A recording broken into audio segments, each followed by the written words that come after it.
দাদু ভাই শুয়ে পড়েছে? অল্প করে খাইয়ে দিয়েছি, এখন ঘুমাচ্ছে। আপনাকে একটা কথা বলবো বাবু? বল।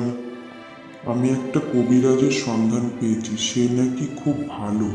তাকে যদি আপনি একবার বলেন তাহলে তাকে ডেকে নিয়ে আসবো কালকে। শুনেছি সে নাকি শুধু ওষুধ দেয় না, ঝাড়িয়েও রোগীকে নাকি সুস্থ করে তোলে। তার নাকি তন্ত্র সাধনাও জানা আছে। এত বড় বড় ডাক্তার কবিরাজ হার মেনে যাচ্ছে। ঠিক আছে, বলছিস যখন ডেকে আনিস কালকে।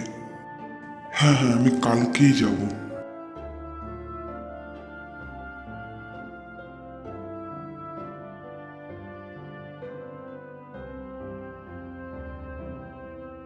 কবিরাজ বাবু আছেন বাড়িতে? ও কবিরাজ বাবু, কবিরাজ বাবু আপনাকে আমার সাথে এক্ষুনি একটু যেতে হবে। আপনাকে হরিহরপুরের জমিদার বাবু ডেকেছে। তার নাতির বড় জ্বর, কিছুতেই কমছে না। ঠিক আছে, চলো। এই যে বাবু, কবিরাজ মশাইকে নিয়ে এসছি। দেখুন কবিরাজ মশাই, আমার নাতিকে যদি আপনি সুস্থ করতে পারেন। অনেক ডাক্তার বুদ্ধি দেখিয়েছি, কিছুতেই সুস্থ করতে পারছি না। ওর শুনেছি টাইফয়েড হয়েছে, কিন্তু তাও তার রোগের কোনো চিকিৎসা করা যাচ্ছে না। আপনি দেখুন চেষ্টা করে, যদি সুস্থ করতে পারেন। এখানে আপনার খাওয়া দাওয়া থাকার সব ব্যবস্থাই করে দেবো আমরা। আমি দেখছি কতটা কি করতে পারি।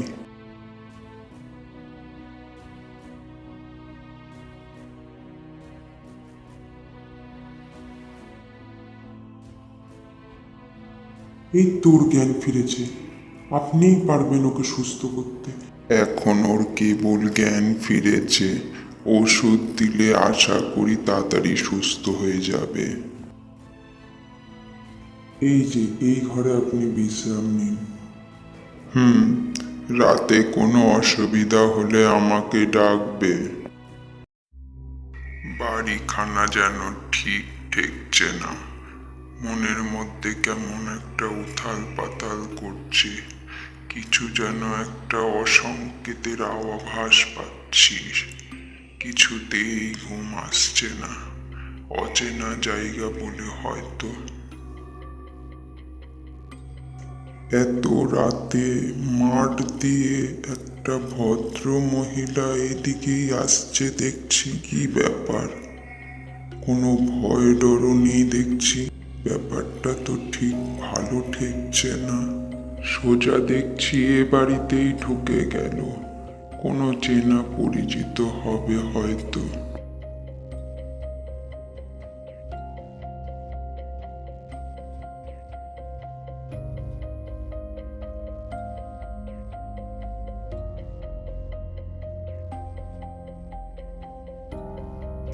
এ কি, যেই মহিলাটা একটু আগে ঢুকলো সে আবার এই বাড়ি থেকে বেরিয়ে এত রাতে আবার মাঠের দিকে যাচ্ছে।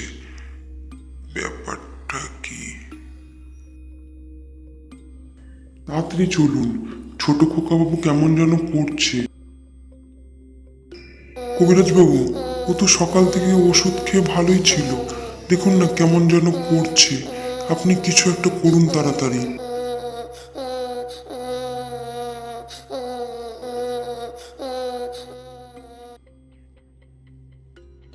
আপাতত এখন আর কোনো ওর ভয় নেই।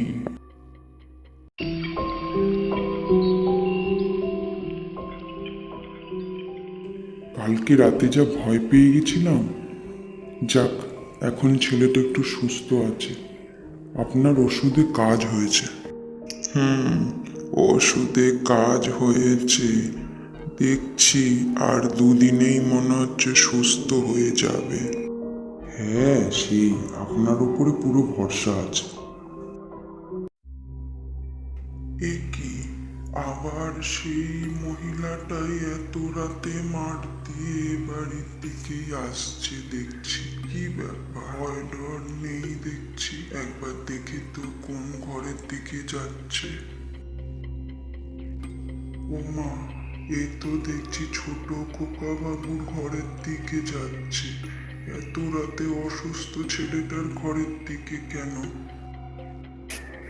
তুমি এখানে থেকো না, চলে যাও এখান থেকে। আপনি কে মা? আমি যেই হই, তুমি এখান থেকে যাবে কি না? মা, আমি চিকিৎসক, রোগী দেখতে এইছি। আমার কাজ না সেরে আমি কি করে যাব? তুমি এ রোগী বাঁচাতে পারবে না। কাল সকালে তুমি চলে যাও এখান থেকে।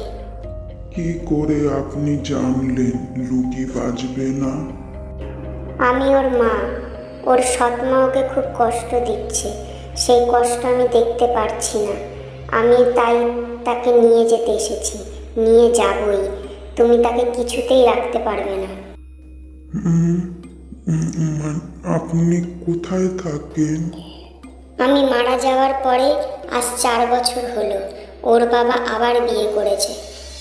আমার সেই সতীন ওকে বড় যন্ত্রণা দিচ্ছে। আমি সেখানে শান্তিতে থাকতে পারছি না। খোকা আপন মনে কাঁদে, আমি শুনতেই পাই। ওকে আমি নিয়ে যাবই। তুমি কেন অপযশ করবে? ঘরের ছেলে ঘরে ফিরে যাও।